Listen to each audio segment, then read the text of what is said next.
She was pronounced deceased while in transport to a local hospital. A teacher and a teenage student were pronounced dead at the scene at that school. 6 other students and a teacher were injured and taken to area hospitals. 2 students remain in critical condition and have life-threatening injuries. A teacher and 3 students were treated for non-life-threatening injuries. 2 of these have been released and discharged from the hospital. The other 2 survivors are considered to be in stable condition. At this time, we believe there was only one shooter involved. We are still working to determine a motive. Detectives have talked to her family members this evening, as well as conduct a search of the shooter's home here in Madison. The shooting happened inside a classroom in a study hall of students from mixed grades. A document about this shooting is circulating this time on social media, but we have not verified its authenticity. The Abundant Life Christian School is being monitored by police overnight. At this time, no one is allowed inside or on the school property. The Madison Police Department is aware that people are hoping to hold a vigil at the school tonight. We're asking you not to do that, as this location is still an active crime scene. So I'm going to go over the timeline of events for you. At 10:57 a.m.,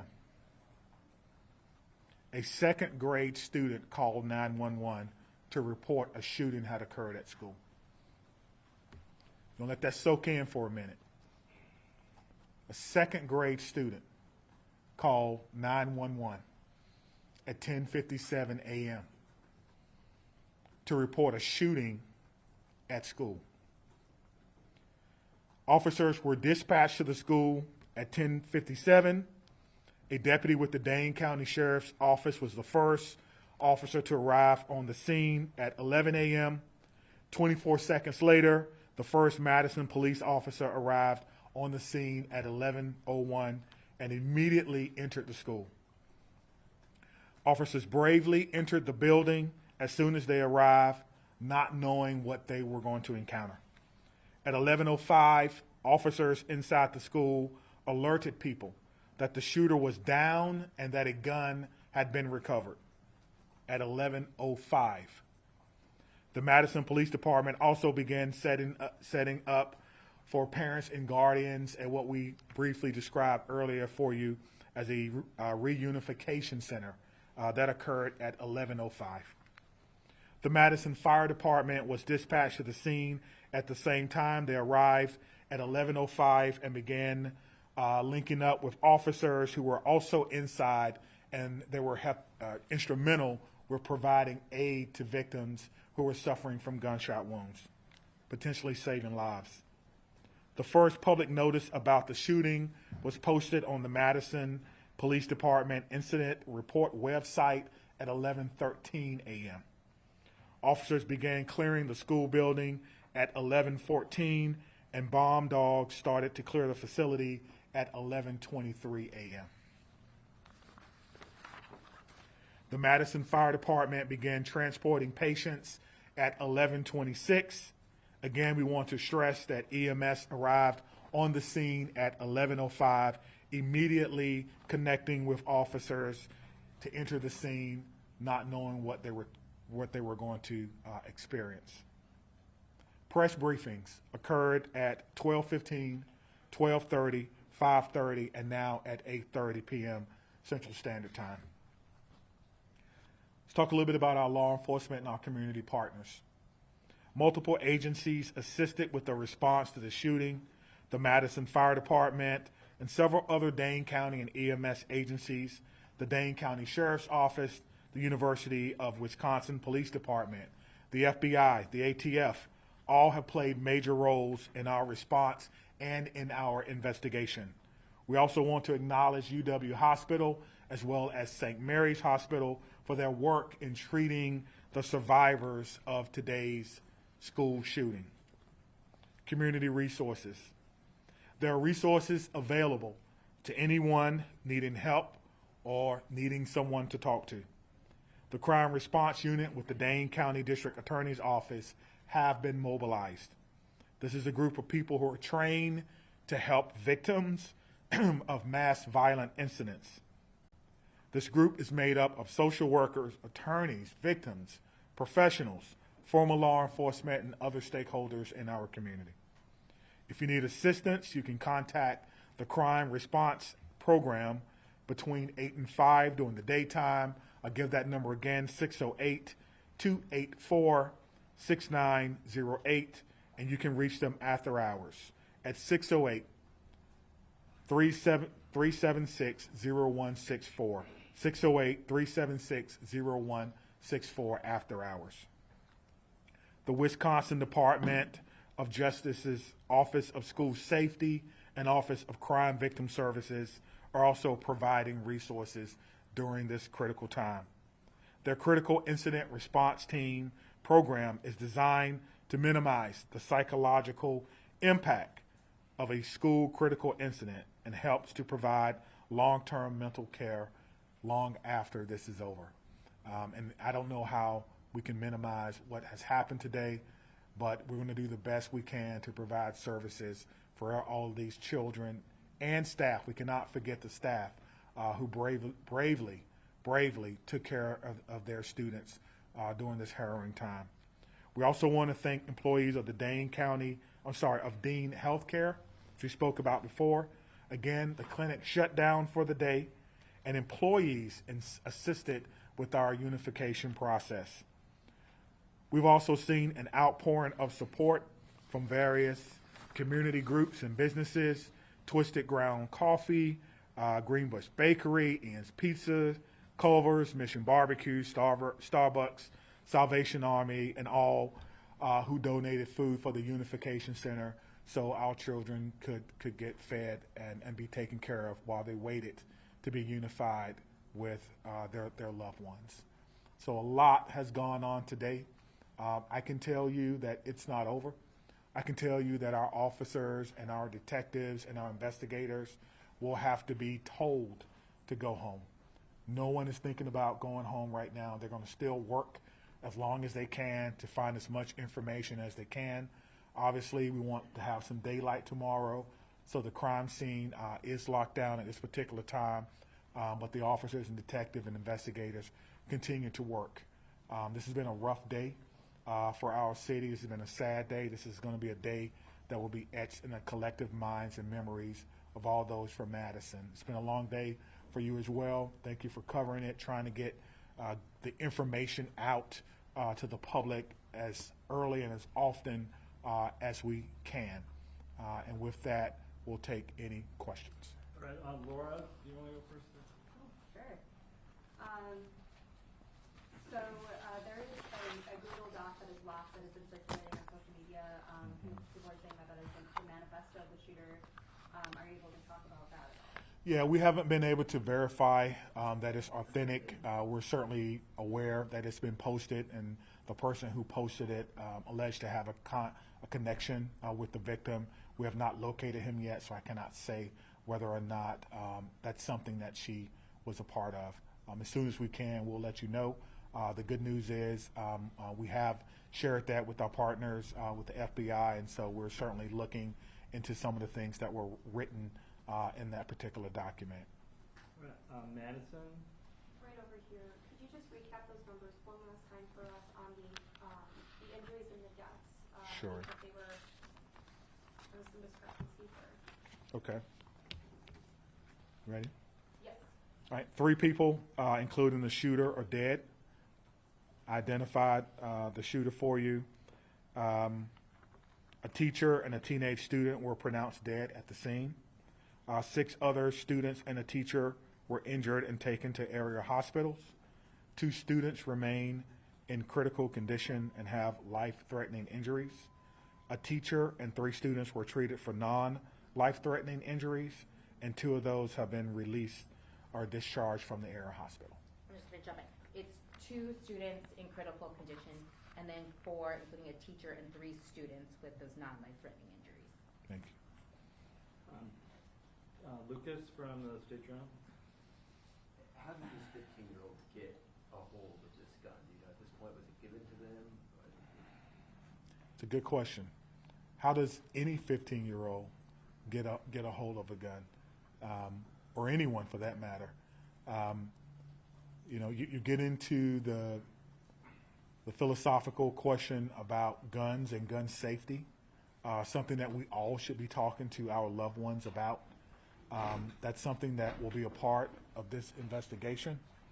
We are certainly speaking and talking with the parents who are cooperating to determine if they were gun owners and if they had guns. But at this time, again, we're still talking with them. It's been a long conversation. We appreciate them cooperating with the investigation. Okay, Maddie from WISC. Is there anything else you can tell us about communication with the parents or the family? No, just that they are cooperating with us right now. We're currently speaking with the father at one of our facilities, trying to determine what he may knew or may not have known about what happened today. But again, he lost someone as well. And so we're not going to rush the information. We'll take our time to make sure that we do our due diligence in doing that. Just the father you're speaking with? That's correct. Could you spell the name, Chief, of the shooting? Sure, absolutely. Thank you. You ready? Natalie, Natalie. Rupnow, Rupnow, but went by Samantha, common spelling. Scott from AP.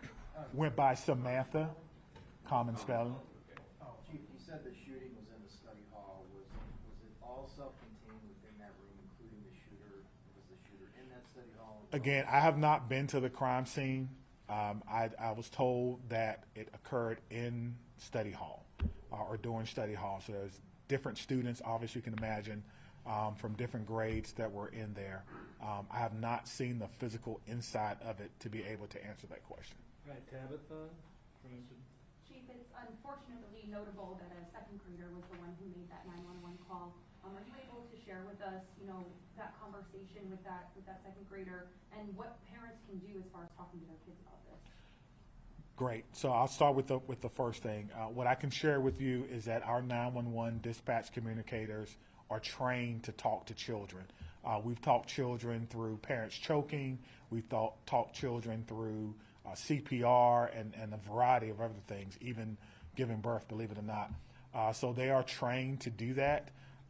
But to me, it makes my heart skip a beat to think about that. Now, we teach our kids, if something's wrong, call what? 911.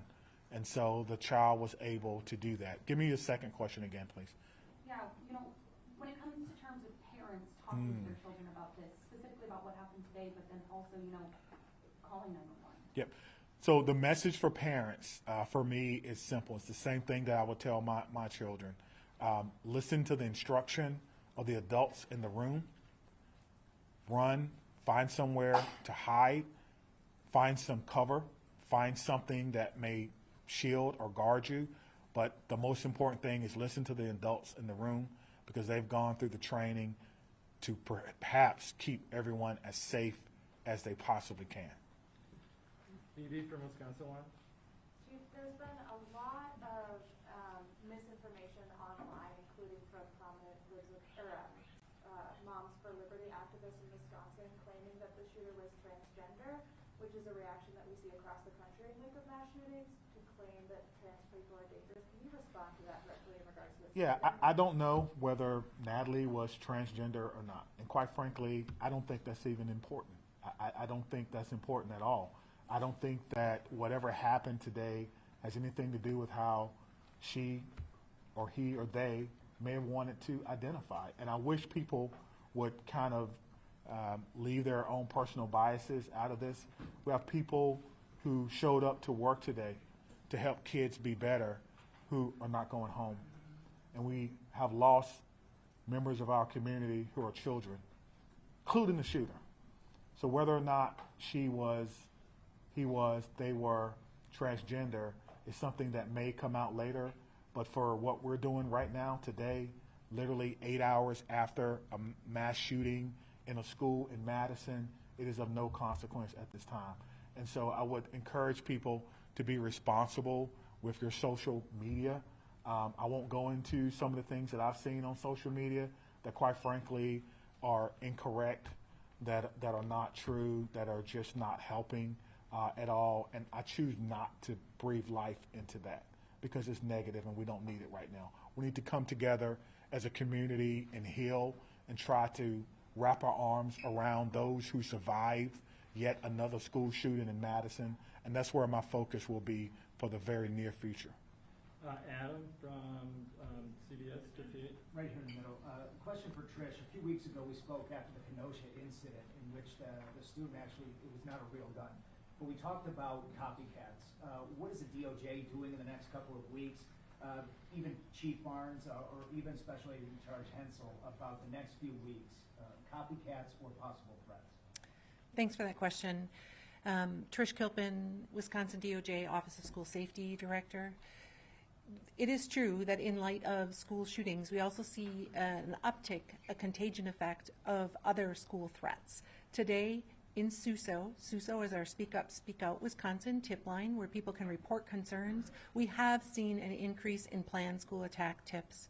Since its inception in 2020, we've received over 350 tips about planned school attacks that can be averted. Often after an incident such as that happened today here in Madison, that people start to think about, I should have reported this, I have knowledge that someone could be planning a school attack, and they need to have a place to report that. So we encourage the community at large, students and families, to report to SUSO or their local law enforcement or local school officials if they have concerns that somebody is planning a school attack. Targeted violence is preventable. When somebody decides to use violence, it's often to redress an upset or a grievance, and they progress down a pathway towards that violence. And when they do that, they often study previous school shooting incidents. So I implore you all to be responsible in terms of how we report this. We do not want to give a blueprint of a manifesto to future people who are thinking of solving their upset with violence. And so Speak Up, Speak Out Wisconsin has received an uptick in tips today. I have communicated with schools across the state as well as with DPI about how to manage and handle those tips, whether it's an anonymous threat or a threat specific to a student. At my office, we teach across Wisconsin behavioral threat assessment and management. This is the process rooted in the scientific body of knowledge of threat assessment of how to determine if a child poses a threat or has made a threat. We have trained thousands of people across Wisconsin, and we continue to do so. So we encourage schools to contact us for information on those trainings and on those tools that we have available to all schools, public and private and tribal, to prevent school violence here in Wisconsin, which is our mission. All right, Sarah from WPR. What are the gun policies at the school? Are guns allowed on the school property? For example, are staff at the school allowed to have firearms? No, we don't have any guns on the school grounds. We don't have it posted as a gun-free zone, but school, we don't allow the students even in the elementary, if they're playing out on the playground and they want to make finger guns, we don't allow that. So we talk about guns in the way that we feel is responsible, that they are to be used by those in authority and those who have a need for them, but that we at school have no need for guns. And so no staff as well or not? No. All right, Danielle. I think you guys stay up there maybe, but do you have a question? Yeah, I do. So, I guess this one is for Chief Barnes. Okay. So was the second grader in the classroom where the study hall was occurring when she made the call, or was she in a different classroom? I think it was in a different classroom, but obviously the sound of a firearm is usually unmistakable. And then again, we heard how the teachers reacted. Lockdown. The students know what that means. Some level of preparation, and then of course a call from the student, 911, of an active shooter. Just want to speak to something that was said in the back about copycats. I can't remember who asked that question. So anyone who makes a call or threat to a school, we will investigate that. And if you're found to be the person to make that call, you will be arrested. You will be arrested. All right, Ken from WKBT. Yeah, Barbara, I know this is still incredibly early, but is there a thought process on what the school would like to do in terms of security moving forward? rethinking what's currently in place? I know we talked about the facial scans, but does the school feel like it needs to change anything about its security apparatus? So we're not the experts in security. We work with the experts in security, and so obviously as we go through this process and review it, we'll talk with those who have better knowledge than we do. We have done everything that we could within our ability to secure the school and to provide a safe learning environment as well as working environment for our staff and our students. But as we review things, that would be something that we continue to do with our Madison Police Liaison and then the Office of School Safety. So I can't speak to that now just because it's so close, but obviously that is something that we will continue to look at. We want our students to feel safe and our faculty to feel safe and guests to feel safe when they're at Abundant Life.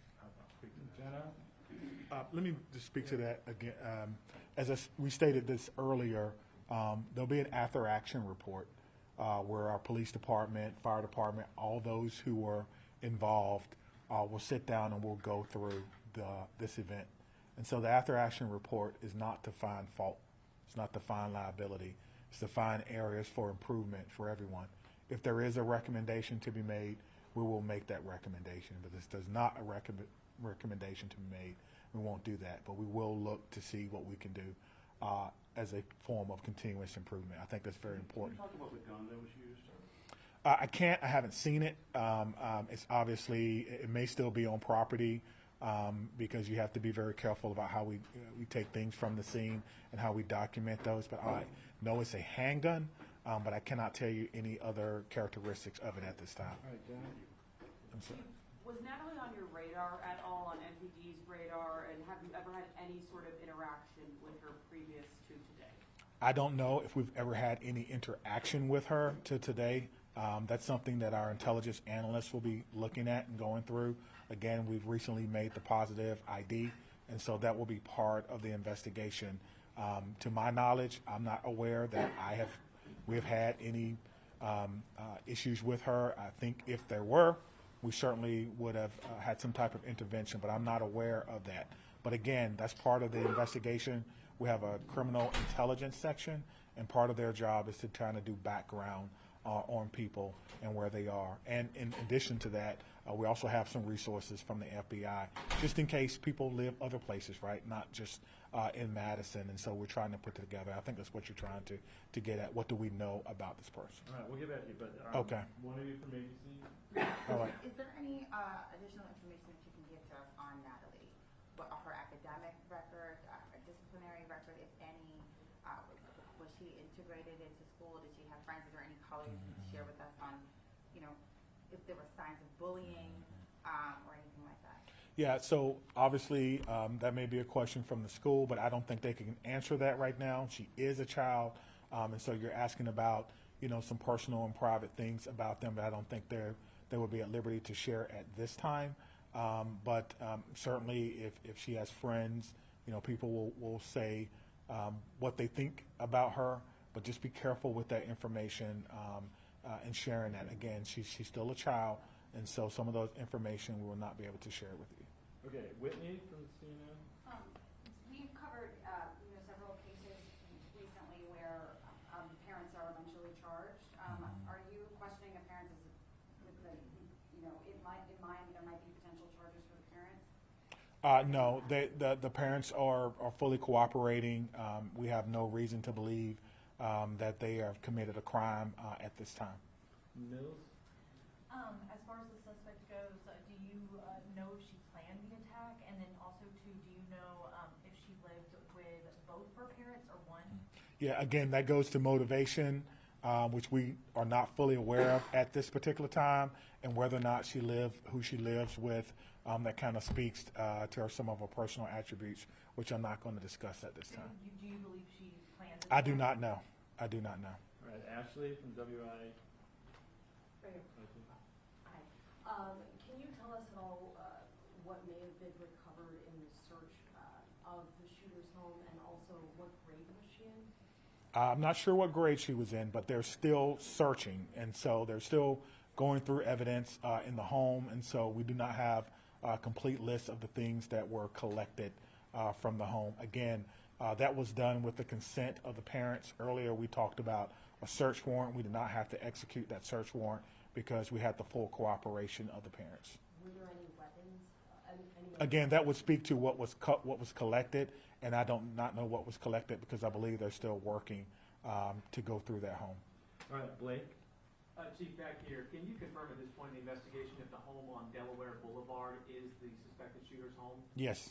And second part of the question, you talked about your officers running in to that scene. Can you talk about the conversations that you've had with those officers and what is kind of going through their mind mentally right now as they begin to kind of tackle this? Yeah, as they begin to kind of sit with what they were asked to do today. Before any officer can leave today, they have to go through what we call a checkout procedure. They have to go to our command post, they have to check out with a supervisor, and then they have to check out with someone in peer support. So no officer will go home today without having the opportunity to talk to someone who wears the uniform, who's specially trained to do counseling in crisis management. And so that's part of our checkout procedure. How do you lead them through this? You know, we do that through compassion, through leadership, through training, through togetherness, through the support of the community, through understanding that this is a job that is very noble, that is meaningful work, and that my job, our job as leaders, is to make sure that our work is safe and meaningful. It's safe because we have training and tactics that we employ. We did that today. They know exactly what happens during an active shooter. Stop the killing, stop the dying, stop the threat, then treat other people. They all know that, and they all did that today very, very well in cooperation with other law enforcement officers from around the county. And so that was our message that we've been talking about for a very, very long time. We were able to do that today very, very successfully, well, as successfully as we could. And so today, again, tonight, officers will have to sit with that. We have peer support, EAP, a variety of things available for those officers who had to endure that today. So thank you for asking that. All right, Laura, Okay. real quick, and then we got to get out of here. All right. So this shooting occurred a couple of hours into the school day. I'm wondering if there were, if anything was reported about, this young woman who did the shooting, if any teachers said anything or any other students. I would not have information about whether or not she had a record with the school, and quite frankly, that would not be something that we would be able to release. Keep any timeline on when you're going to release the age and names of the other two victims involved in this? Yeah, I think we want to make sure that all family members have been notified. We want to make sure that all family members are okay with it. Obviously, people will start to speculate. We had a question earlier about social media and how powerful that can be, and information that people will put out. But we have a briefing set for tomorrow in our command post at 1 p.m. And so that will be one of the topics of consideration, being able to put out the names of those persons, children, staff member, who lost their life today trying to protect each other and yet another school shooting. So we'll be back here tomorrow at 1 p.m. and we should wrap it up, Chief. Okay. That's all I have. Thank you so much. Oh, yeah. Thank you.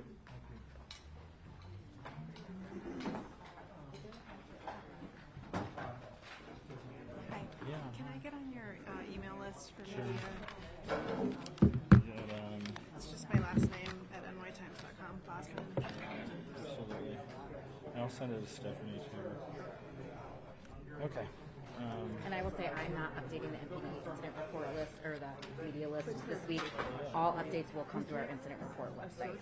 So we can talk long term to get you added specifically.